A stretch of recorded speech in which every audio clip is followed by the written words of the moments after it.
अच्छी लग रही। बंद कितनी अच्छी लग रही। अच्छी लग रही।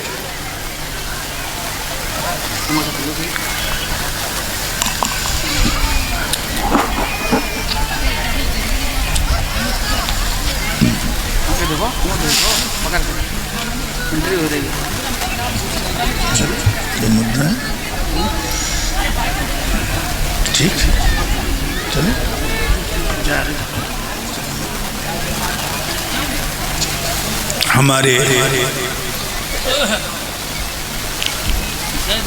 बड़ी बहन के सुपुत्र उपदेश चैतन्य जो हमारे शिष्य भी हैं और भांजे भी हैं, जिन्होंने पगड़ी बांध करके सम्मान करते हुए 1100 मुद्राओं का सम्मान किया है मेरा। और ये बालक हमारे नाम को रोशन करता हुआ समाज को दिशा देने में लगा है। मेरा आशीर्वाद है ये सर्वदा परमपिता परमात्मा के बताए हुए रास्ते पर चलते हुए समाज को दिशा देता रहे। भाइयों और गरम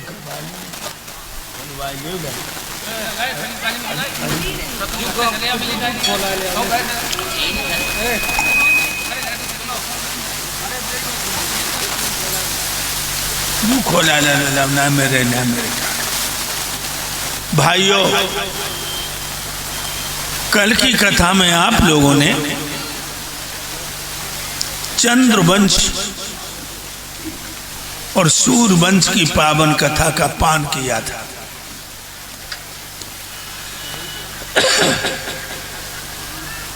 और आज की कथा में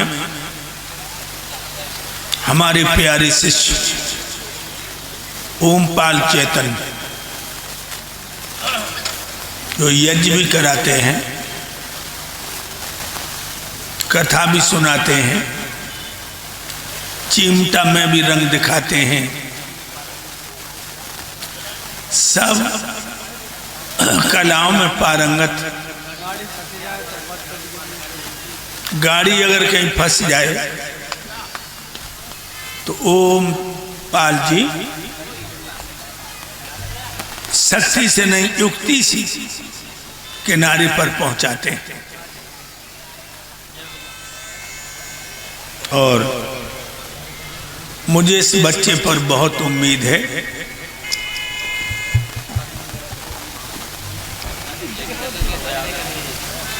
और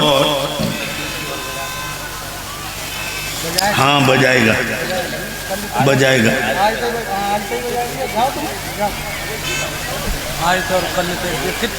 तो चला जा तू आ छोड़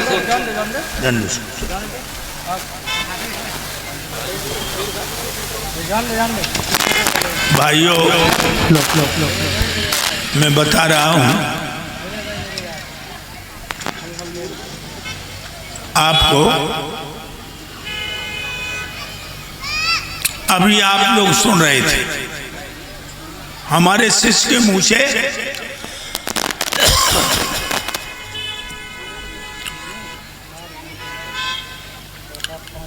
चंद्रवंश और सूर्यवंश की कथा।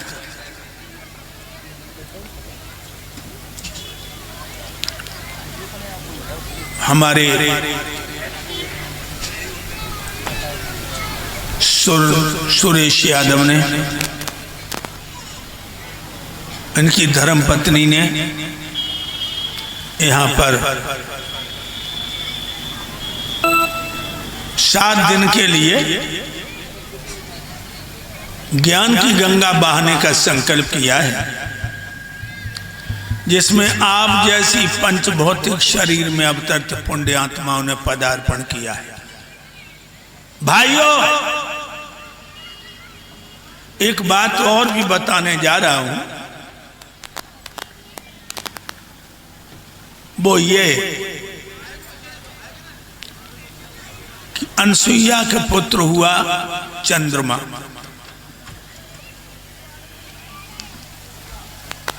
जो अत्र ऋषि की पत्नी है, इनके 3 पुत्र हुए हैं,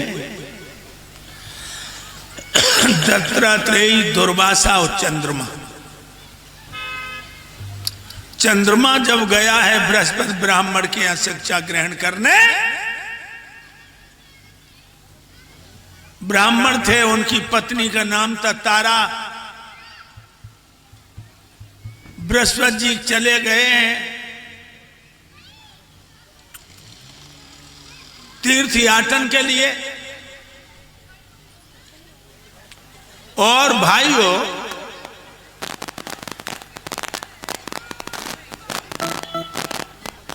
इधर तारा की नीयत चंद्रमा पर खराब हुई। तारा कहने लगी, हे चंद्रमा, मैं तुम्हारे ऊपर मोहित हो चुकी हूं, तुम मुझे प्यार करो। चंद्रमा कहने लगा, तुम मेरे गुरु की पत्नी हो, मेरी मां हो, ऐसा कदाप नहीं करूंगा जो तुम चाहती हो। लेकिन भक्तो अत की रगड़ करे, जो कोई अग्नि प्रकट चंदन से हो। आखिर चंद्रमा को झुकना पड़ा और तारा के गर्भ ठहर गया। 11 महीने बाद जब लौट के बृहस्पति आए तो तारा को पूछा कि ये बच्चा किसका पेट में? उसने कह दिया चंद्रमा का। तो मेरे भाइयों, देवताओं में पंचायत हुई।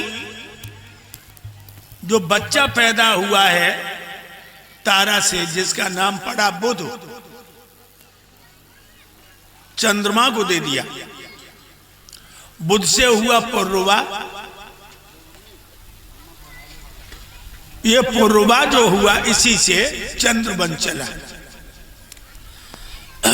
अग्निवंश, सूर्यवंश और चंद्रवंश का 2 वंशों का यहां विभाजन हुआ। भाइयों, जो उत्कल, विमल और गय 3 पुत्र हुए हैं, उनसे सूर्यवंश चला और चंद्रवंश में यादव, जाट, गुजर, बघेल, जादौन, सोमवंशी, राजपूत इत्यादि जातियां। एक बात और बताऊं, यादव का पिता क्षत्रिय और मां ब्राह्मणी रही है।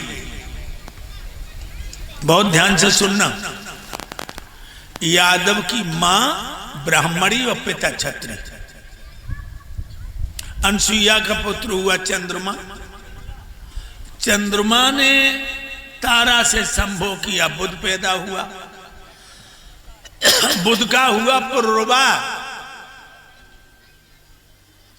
और पुरुरवा का हुआ राजा आयु, जिसके लिए भृगुवंशी कन्या ब्राह्मणों की लड़की प्रभा भी आई थी। राजा आय से हुए राजा नहुस, इनके लिए ब्राह्मण की लड़की ब्रजा भी आई थी। राजा नहुस के हुए राजा एयात, इनके लिए शुक्राचार्य की लड़की देवयानी भी आई थी। तो यादव का पिता क्षत्रिय और मां ब्राह्मणी। मेरे भाइयों,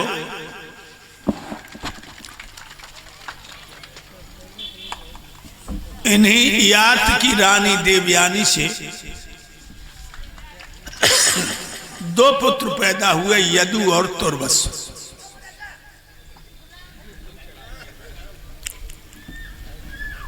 जो यदु हुआ, उसी से हमारा वंश यदुवंश कहा गया। और यदु की 56 पीढ़ियों बाद, कितनी पीढ़ियों? 56 पीढ़ियों बाद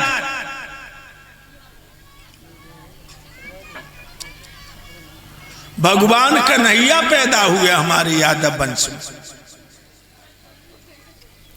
56 पीढ़ियों बाद महाराज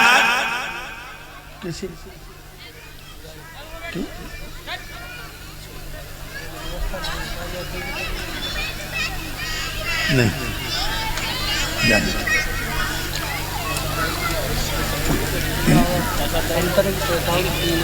नहीं नहीं छोड़ो। मेरे भाइयों,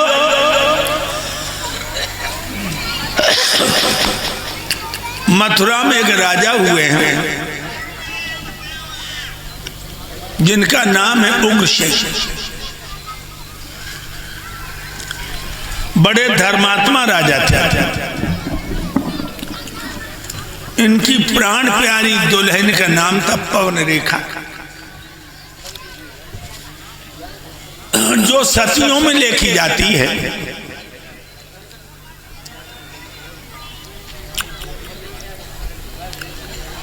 पवन रेखा बहुत ही सुंदर है, लेकिन वो कहावत आपने सुनी होगी, अति गुणी सो निर्धनी, अति सुंदर सो बांझ। ज्यादा विद्वान होते हैं वो धन को इकट्ठा नहीं करते,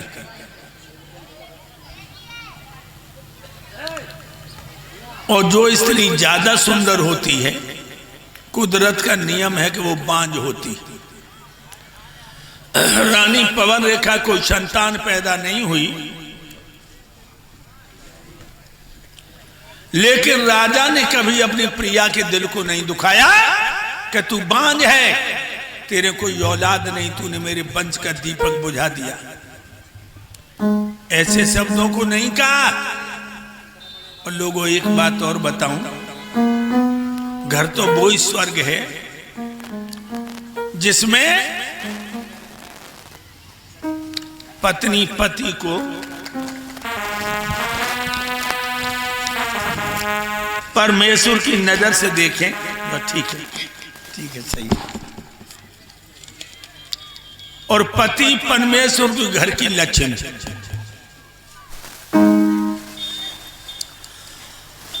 और सुरेश भैया, एक बात और बताऊं, पत्नी पे कभी हाथ ना उठे वो चाहिए। पत्नी को कभी मारना नहीं चाहिए। हमने देखो लोग बहुत बहुत बुरी तरह मारो कर। जिला मुरादाबाद में हमारी कथा हो रही, सवेरे कमंडल लेके शौच को निकले, एक आदमी अपनी औरत को मारे। और मारे वो कैसे? जैसे घोड़ी के पांव बांधे जाते हैं, घोड़ी की तरह पांव बांधे और दे लाठी लगो। जो लला चिमटा बजा रहे हमारे संग रहे, तो हमने जा सके लला हथियार मारी डातो, तू मेरे कमंडल ले ले तो हम जाए बचा ले। जाने के गुरुजी ढेंगा ना जाइयो, तुम्हारी लाठी मार दी है। मैंने कही मोह न माने लगे। जब कमंडल दब के आंगन में दंतनाथ बह गया, मन ऐसे कसाई भी अपने में छुरी नहीं धरता जैसे तू मार रहा है। आज सोई बाने लाठी फेंक दी और बोलो गुरुजी जब बात ना मानते। हमने कहा ओरे तेरी तो एक ही ना मानती, और कबो हमारी दो में तो एक ना मानती। जाको मतलब ये नहीं है कि खाल खींच लो, हाथ मत उठाना। वैसे एक बात बताऊं सुरेश भैया, इन पे गलती तो हो जाती, लेकिन मारबो नहीं चाहिए, प्यार से समझाओ। और मेरा दावा है कि जो मार से नहीं मानेगी, प्यार से मानेगी। और प्यार से समझाते तो नहीं माने तो एक मार हम तुम्हें बता दें, जय मार हम घर में यूज करो करते।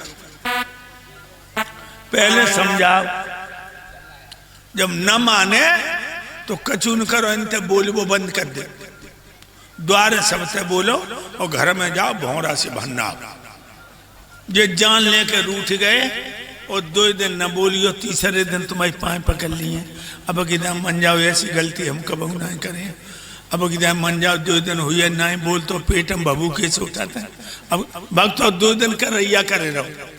जब औरत को पति रूठ जाते तब न आंगन अच्छो लगे, न लली लला अच्छे लगे, न रोटी अच्छी लगे, 2 दिन का रैया किए रहो। एक अपना लिखा हुआ गीत सुनाए आपको, बड़ा सुंदर।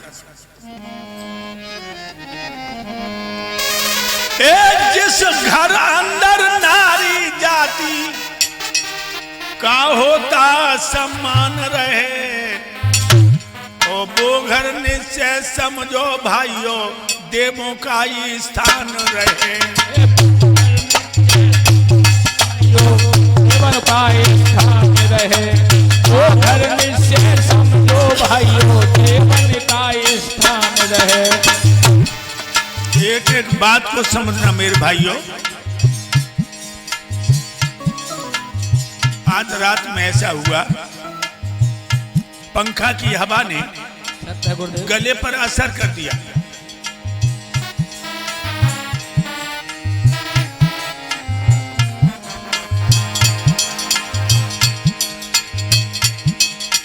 जिस घर अंदर नारी जाति का होता सम्मान रहे, वो घर निश्चय समझो भाइयों देवों का ही स्थान रहे। वो घर निश्चय समझो भाइयों देवों का ही स्थान रहे, वो घर निश्चय समझो भाइयों देवों का ही स्थान रहे। पत्नी जा खुश होकर के हर मन में मोद मनाती, और बासुक संपत्ति और लक्ष्मी दौड़ी दौड़ी आती। बासुक संपत्ति और लक्ष्मी दौड़ी दौड़ी आती, पापर सुख संपत्ति और लक्ष्मी दौड़ी दौड़ी आती। इधर ध्यान दे।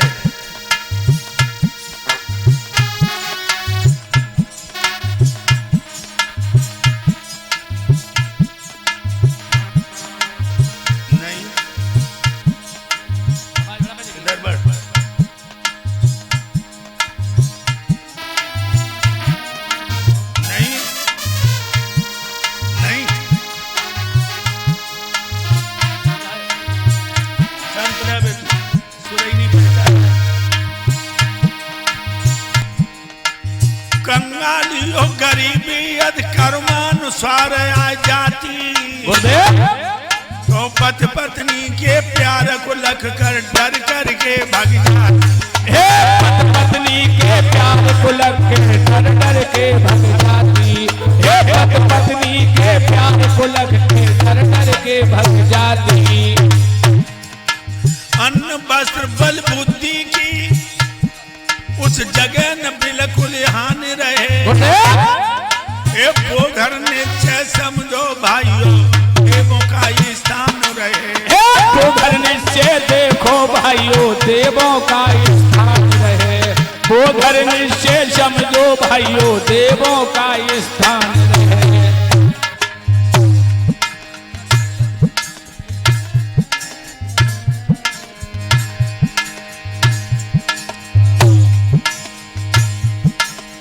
जिस घर अंदर नारी जाति का होता सम्मान रहे, वो घर निश्चय समझो भाइयों देवों का ही स्थान रहे। वो घर निश्चय समझो भाइयों देवों का ही स्थान रहे, वो घर निश्चय समझो भाइयों देवों का ही स्थान रहे। पत्नी जहाँ खुश होकर के मन में मोद मनाती,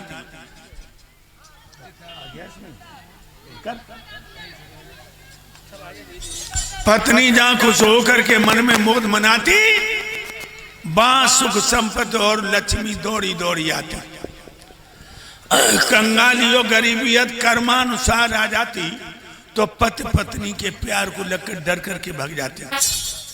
अगर घर में गरीबी है, पति और पत्नी में आत्मा की गहराइयों से प्यार है, तो गरीबी नहीं रहेगी। मेरे भाइयों, आज अन्न वस्त्र बल बुद्धि की उस जगह बिल्कुल यहां रहे, जिस घर अंदर नारी जाति का होता सम्मान रहे। और बताऊंगा आपको,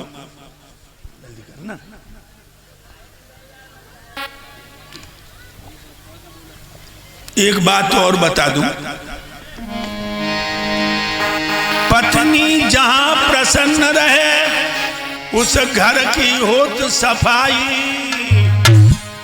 और खान पान और रहन सहन में दिखलाए दे चतुराई। खान पान और रहन सहन में दिखलाए दे चतुराई, खान पान और रहन सहन में दिखलाए दे चतुराई।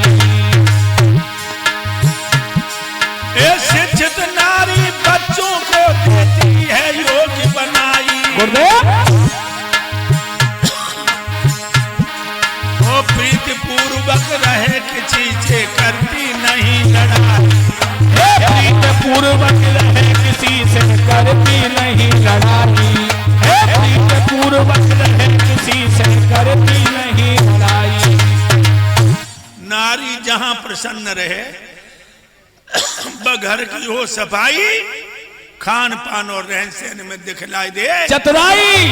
शिक्षित नारी बच्चों को देती है योग्य बनाई। लड़कों को तो पढ़ाते ही हो, लेकिन लड़कियों को शिक्षा में पीछे मत रखो। आज हम देख रहे हैं लड़कियों के साथ बड़ा पक्षपात हो रहा है। लोग घर में लड़का पैदा बहुत द्वारे ढोल बज रहो, और लड़की पैदा हुई तो गली में ऐसे जाए रहा मानो डकैती पर आई। याद रखना भाइयों, बेटी वृक्ष और गाय तीन की रक्षा करो। बेटी न बची तो देश नहीं बचेगा। अगर बेटियां न बची तो देश नहीं बचेगा। अरे बेटी न होती तो हम और आप न होते, और हम और आप न होते तो हमारे तुम्हारे बाप न होते। ध्यान रखिए लोगों।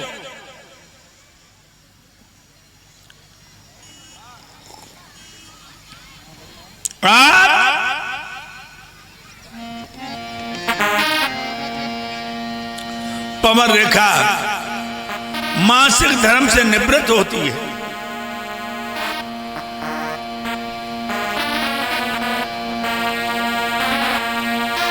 इधर आ, इधर आ।